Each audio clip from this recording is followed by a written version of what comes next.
Ni hao. Shisheni. Thank you for being here. I promise you this is going to be a great evening. I understand that people in Singapore are some of the smartest people in the world. Is that true? Did anyone not understand the question? Well, that means you can take a lot of information in a short period of time. Is that right? Say yes. Okay, so I'm going to give you a lot of good ideas very fast, like dealing cards. Okay? Now, I came to Singapore first in 1968. In 1968, you've seen the old parts of Singapore? All of Singapore was the old parts. I came back again in 1989. I was here in 1968, 69, 1970. I was away for many years. I came back in 89, and Singapore was suddenly the best run country in the world. Cleanest city, best run country in the world. In half a generation, you beat everybody, and now you beat the United States in gross national product per person. Is that right? When are you going to stop? Where else can you go from here? I am so proud of you. I am so proud of you. Everywhere I go, I talk about Singapore. I love this country.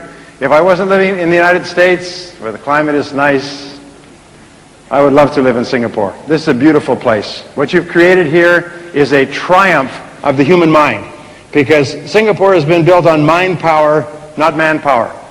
Singapore has been built with brains and ability and talent and drive and vision and determination. It is really an incredible place. It's really an incredible place, and so I congratulate you, and I tell you I'm very happy to be here. And I'm very happy to be able to share some ideas that may help you move even faster forward.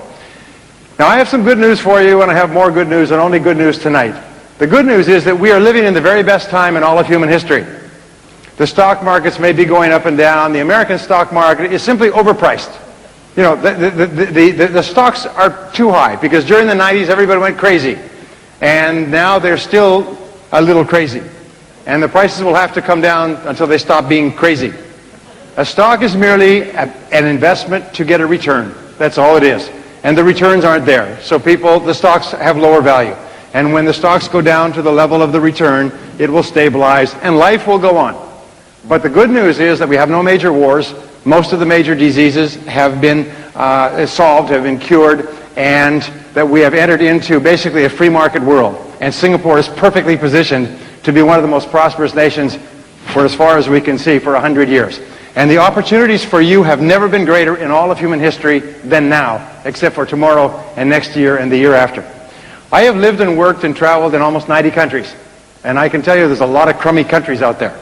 There's a lot of countries that you only want to go to once, or you want to get through quickly.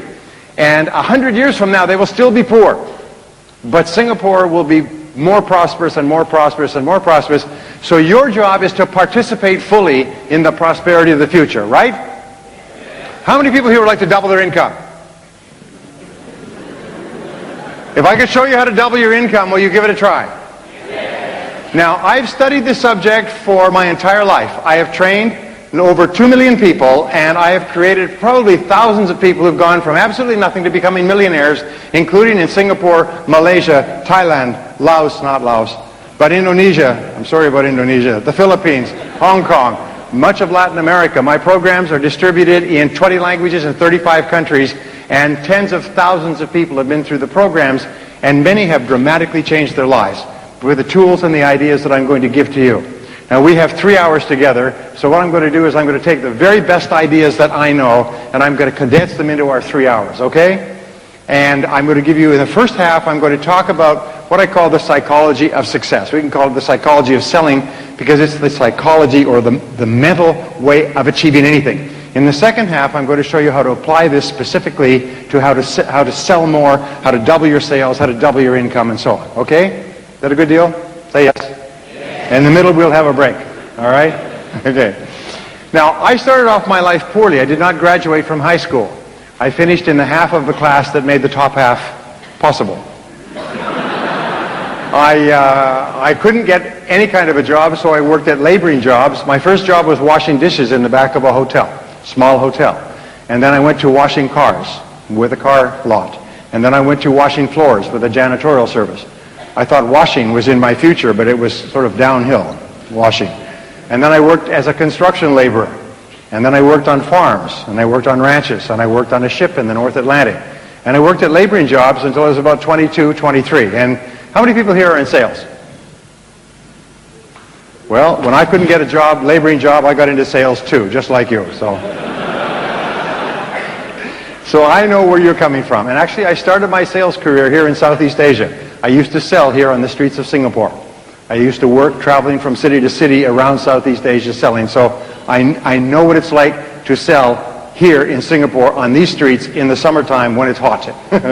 It's hot, hotter, and hotter still. It's never cool. You pray for rain, all right?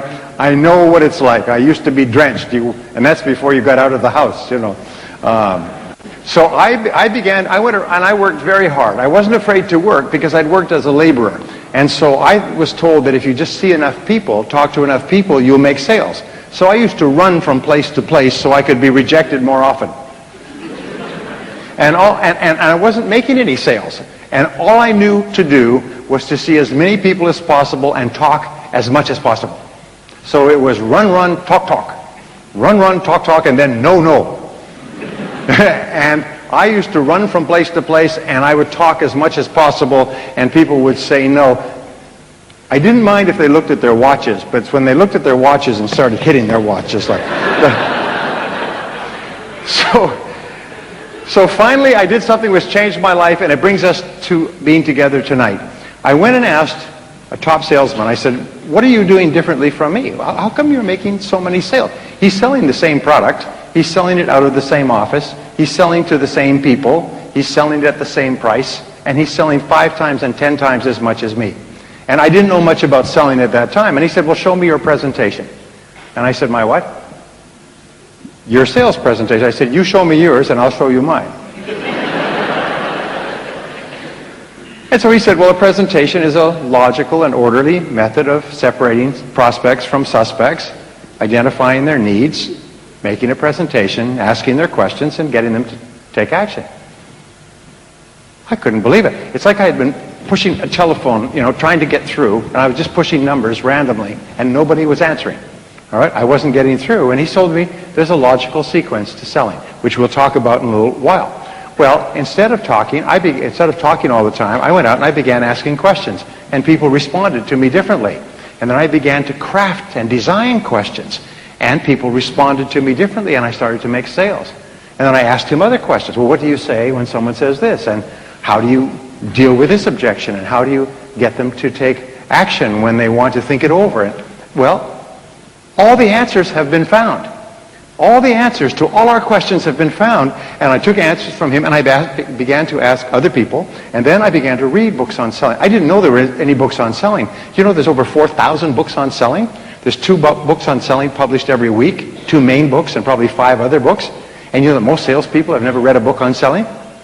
I couldn't believe it. I went down to the bookstore and there were books on selling. So I began to buy them, and I would get up every morning and I would read for an hour in selling, and I'd take notes and I'd think of how I could use this, and I'd go out and I'd try it out that day. And that night I'd review how did it work. And if it worked well, then I would do more of it. If it didn't work well, I would stop it or modify it, or sometimes I'd combine this idea with one idea, and I had something that worked even better. And then I began to listen to audio programs on selling. I thought I'd died and gone to heaven. I had no idea there was so much good information on audio programs. Do you know how many people who have become rich just listening to audio programs in their car when they drive around or when they walk around? Those days, I didn't have a car, but I had one of those Sony cassette players that you could carry around your neck like a purse, and it had a little earphone, and I'd go around like this, listen to it like this. And I'd get up in the morning and I'd play it. And I played it, and I memorized. I spent hours. I memorized the words. Interesting thing, my programs here, this program, Psychology of Selling, is the best-selling audio program on sales in the world. More people have become millionaires listening to it than any other program, according to some of the studies, follow-up studies. People tell me they listen to that program over and over again until they remember all the words. And then when they're with a customer, when the customer says something, the words just fall up.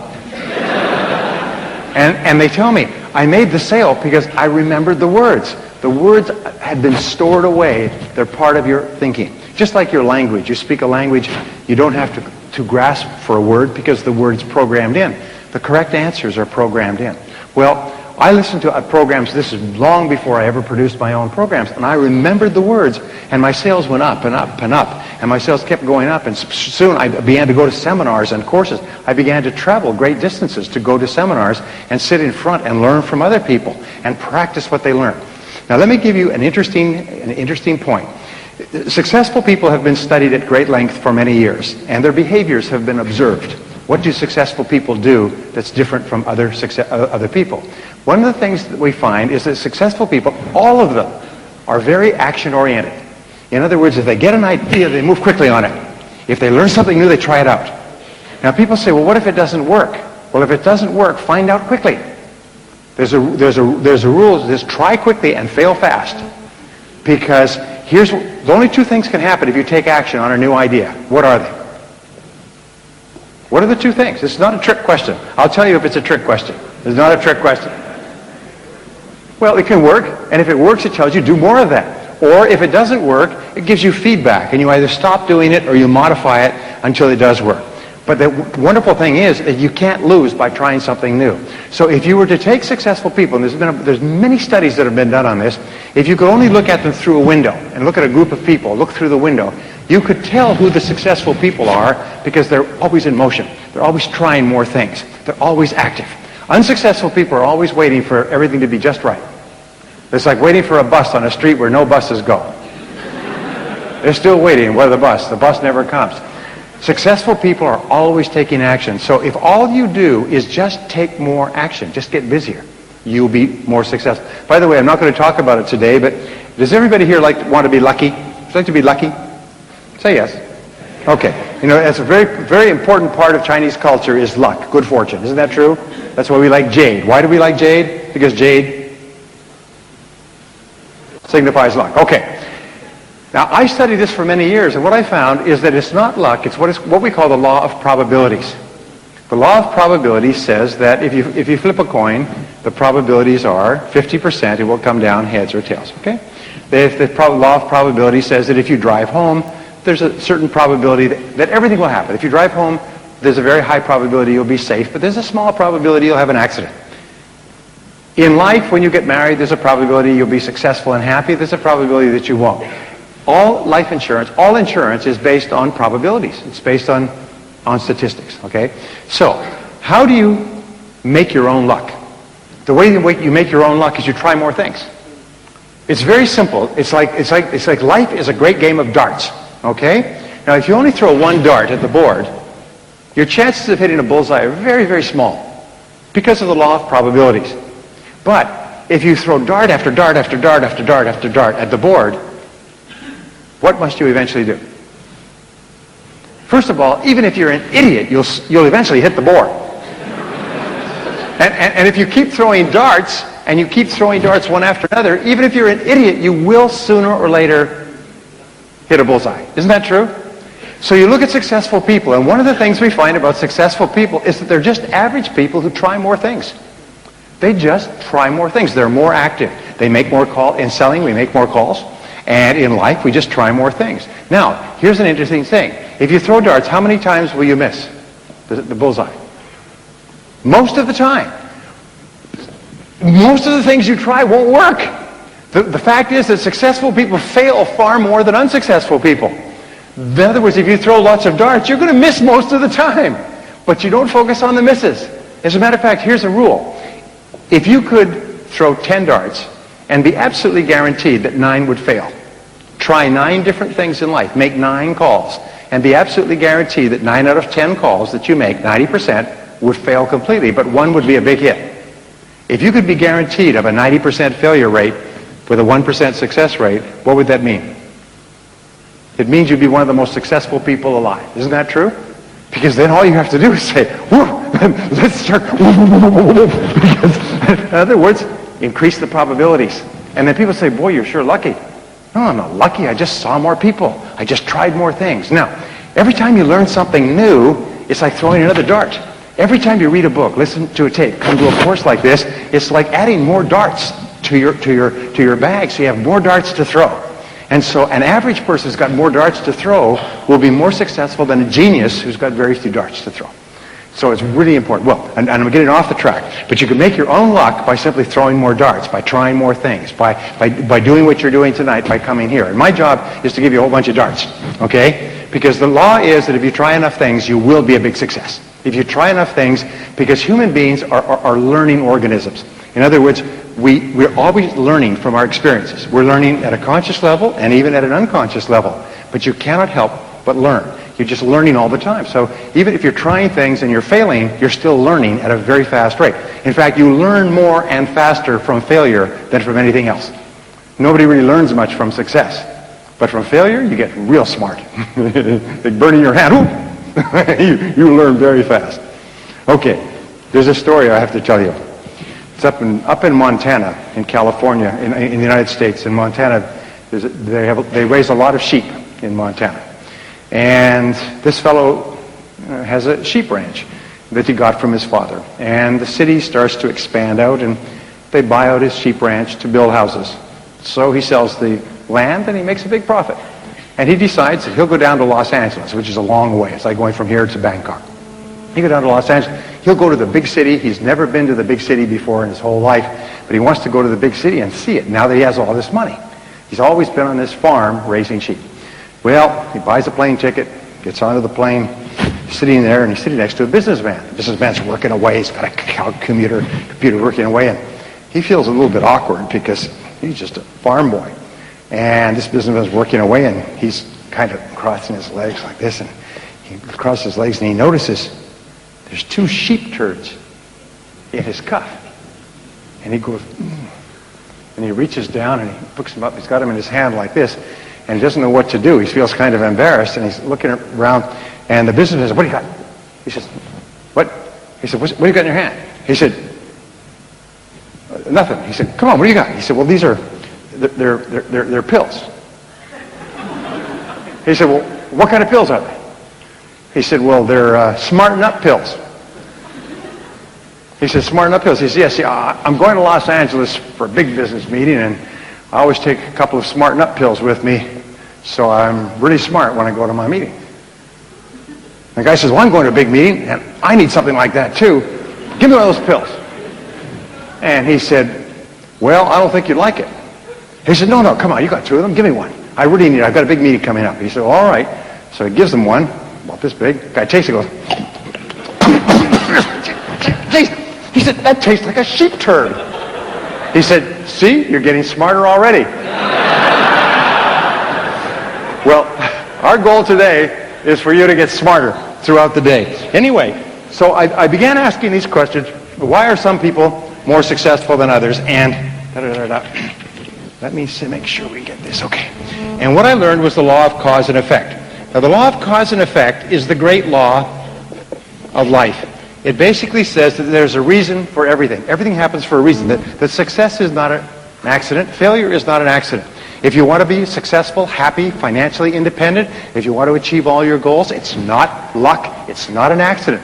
What you do is you find someone else who at one time did not have the effect that you want. You decide what you want. You find someone else who didn't have it, and you find out what they did to get it, and you do it over and over again until you get the same result. And it's not an accident. Well, when I learned this, it changed my life. You mean if I do what other successful people do, I'll get the same results that other successful people get? The answer is yes. You mean if I find out what top salespeople do, and I do the same thing until I master it, I'll get the same results as top salespeople? I'll make the same money? I'll have the same cars? Yes. So I went out and I did it, and it worked. I couldn't believe it. And I'm not as good a salesperson as many people here. Many people here are better salespeople than me, but I learned the cause and effect relationships. I learned that selling is like cooking. There's recipes for selling. There's formulas. And if you follow them, and by the way, they spent $20-30 million in the last few years videotaping 55,000 sales calls and watching the calls and reviewing the videotapes and having people sit in the back taking notes. And they interviewed the salespeople before the sales call and afterwards, and they interviewed the customers before the sales call and afterwards. And if the customer decided to buy, they asked them, and they played the video, at what point did you decide to buy? If the customer decided not to buy, they asked, why did you decide not to buy? And they did this with 55,000 calls, and they began to draw cross correlations, and they found that every sale follows an exact process. And it follows an exact process in the customer's mind. and that if you sell the way the customers buy, you'll sell 5 and 10 times as much as you sell today. The reason that we don't sell is because we sell differently from the way the customer buys. It's the same as if I was to speak to you in German, or you were to speak to me in Chinese. I mean, it would be like using a different language that we don't understand.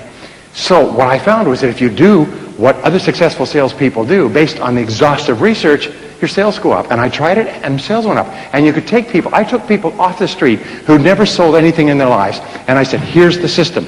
And these are sometimes the very best salespeople of all, because they don't have any ideas or fixed ideas. So I said, just do it this way. Say these words, do it this way, say these words, do it this way. And they did, and their sales went like that. And they went past people who'd been selling for 5 and 10 years. I cannot tell you how many young people, guys out of school, women out of school, just starting in sales, never sold before, began to use these methods and became superstars in their fields, because they didn't have any old ideas about the way things were supposed to be done. They just said, okay, they just did it that way. And their sales, and people said, well, you're just lucky. You're just lucky. You just got into it at the right time. I had a woman in my course who was really neat. She came to me a year and a half later. She came back to the seminar I was at. She said, you're not going to believe it. I was in your seminar 18 months ago, and I had just started in real estate, and you said to set goals for how much you want to earn. So I set a goal to make $100,000 in the next year. Well, I didn't know that the average first-year earning for a real estate person was $18,000. Nobody told me that. So I set a goal of $100,000. Then I just did what you said to do, and I made $104,000 in my first year and became #1 in the company. And they said, how did you do that? I said, well, do what? Make so much money. Well, is that a lot of money? She didn't know that was a lot of money for a first year. She had just written it down, and then she just did what other successful people did. So the law of cause and effect is what's changed my life. And by the way, I've been in many different businesses now. I've consulted for more than 500 companies over the years, over the last 20 years. And in every case, I ask them, how does your business work? What are the cause and effect relationships? And where's it strong? Where's it weak? What's working? What's not working? Where are the places where we can gain advantage? Where are the places where we're losing money, and so on? And they think it's miraculous when I come in with this advice, which I charge them a lot of money for. Okay, so what I learned was this, is that there is a mental application. By the way, of all physical laws, there's mental applications. This is more important than anything else. It's that thoughts are causes. Thoughts are causes, and conditions are effects. Thoughts are causes, thoughts are causes, and conditions are effects. That means your thoughts create the effects of your life. Is that your thought is creative. You're almost like a magician in your own life. You create your world by the way you think. And the interesting thing is, it's not the way you thought yesterday or the way you might think tomorrow. It's the way you think at this minute, at this moment. It's the way you think in the now that determines your life. And your thoughts are constantly creating your world on a forward basis. The wonderful thing about our society, a free society like Singapore, is that at any given time you can draw a line under the past and you can say, that was the past, but this is how I'm going to think in the future. And your whole life, just like turning the wheel of a car, goes in a different direction. If you change your thinking, you change your life. And when I learned this, you mean your outer world merely reflects your thoughts? Your outer world is merely an image of your inner world? Is that you keep attracting into your life people and circumstances in harmony with your thinking? Is that everything you have in your life you've created by the way you think? And that if you don't like anything, you can change the way you think and attract something different? Yes, all of that's possible. And once you learn that, you realize there's only one thing in the universe over which you have complete control. What is that? You only control one thing in the world. What is it? You can control your thinking. You can't control other things. You can't control the traffic, and you certainly can't control the weather, but you can control your thinking. And that's enough. Because if you will control your thinking, you control the whole world. Singapore is a tribute to human thinking. Singapore is merely an external expression of the very best thinking that has gone into building this country. This country is based on mind power. It's the most amazing thing. Look at these beautiful hotels and convention centers and office buildings. I mean, these are mental. These were mental before they were physical. Are you with me so far? It's really important to understand that. It's kind of an overwhelming thought. I had a hard time with it when I was in my early 20s. You mean my life, which was not that great, has been created by myself? Yes, it's been created by myself. So I said, well, then I'm going to start to get my thinking in harmony with what I want, rather than keep thinking the old crummy thoughts. All right, so thoughts are causes, conditions are effects. Now what this means And it brings us to the great law, which is the foundation of all religion and all philosophy, is that you become what you think about most of the time. You become what you think about most of the time. This is the underlying principle of all religions, all philosophy, all psychology, all success, all metaphysics. Everything is you become what you think about most of the time. So the question is, what do you think about most of the time? By the way, this law is always true, except there are a couple of exceptions. If there weren't exceptions, then every young man would turn into a young woman by the age of 20. But nonetheless, you do become what you think about most of the time. Now, by the way, one of my subjects when I was poor is I began to study self-made millionaires. Self-made millionaires are people who start with zero and within one working lifetime pass the $1 million mark. Now, it's a little bit easier in Singapore. Maybe it's a little harder. But we're talking about U.S. dollars. But the way your currency is going, it's going to be the same pretty soon, isn't it? I remember the old days. I remember the old exchange rate. But here's the point. Is I studied self-made millionaires. These are people who started with nothing. They started with no money and maybe limited education. Sometimes they were brand new immigrants. Sometimes they couldn't speak the language, and they made more than $1 million. So tens of thousands of them have been studied over the years to find out what they do differently. And wouldn't that be a good thing to know, by the way? Say yes. I mean, if you want to be a self-made millionaire, I can promise you this. If you don't know how they think, you can't make it. In other words, if you want to go somewhere but you don't have a map, you can't get there. So I began to study them, and I found, what do you think self-made millionaires think about most of the time? They think about becoming financially independent. Because financial independence to them is very important. They want to reach the point where they don't have to worry about money. After that, they will spend. What do you think poor people think about all the time? They think about how little money they have and think about spending everything they have. And everything they can borrow or put on credit cards. So self-made millionaires are always thinking in terms of financial independence. Poor people are always thinking about how poor they are. Now, if you want to become a self-made millionaire, starting point is begin thinking about financial independence. And I'll talk about this in just a second. So, go back to my question. What is it that successful people think about most of the time? Come on, this is real simple, but it's really important. What is it they think about most of the time? Success. You're right. They think about what they want most of the time and how to get it. Now, these are the two turning points in your life. Think about what you want and how to get it. What is it that you really, really want, and how do you get it? And that's what they think about most of the time. And if you think about what you want most of the time, you start to move toward it, and it starts to move toward you. If you think about how you can get it and what you can do to move faster toward it, you begin to see all kinds of ideas. You all know these things about the brain, but the fact is, if you plant an idea in your brain, you suddenly start to see all kinds of possibilities to achieve the idea. Successful people are successful because they think and talk about what they want. Unsuccessful people are unhappy because they think and talk about what they don't want. They think and talk about the people they're mad at and their bad experiences and their bad luck and their bad job and just shut up. They whine and cry about their situation, but successful people are thinking about what they want and how to get it most of the time. Now, in a University of Pennsylvania study, they put together millions and millions of dollars, and over a 22-year period, they studied 350,000 salespeople all over the country. And they interviewed them to find out what they thought about most of the time and how they thought about things most of the time. Now, this is a very important point, by the way. It's what you think about, the thought itself, multiplied times the emotion, how you think about it, equals the result. Here's an important point. If you think about money, but you think that people who have money are no good, you'll always be poor. One of the things I tell people is never criticize successful people. When people have a lot of money, don't say, well, yeah, I'd rather be happy than rich. Well, I've got news for you. The rich are very happy. People don't realize it, it's a little thing. It's very common in society, in all societies, to criticize successful people, to try to pull them down. But I've got some news for you. It doesn't hurt them at all if you criticize them. But it ruins, it destroys all your hopes for success.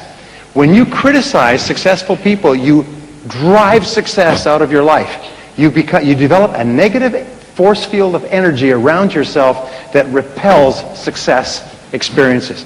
You actually shoot yourself in your own foot, bang, and go around telling everybody what a good shot you are. So don't ever criticize successful people. Admire successful people. Look up to successful people. Are successful people perfect? No. Are you perfect? No. So therefore, don't expect successful people to be perfect. Just look at what they've done to be successful, and if there's something you can learn, learn it. Read their books, listen to their tapes, go to their courses, but don't ever get into conversations criticizing people just because they're successful, because it hurts you. It doesn't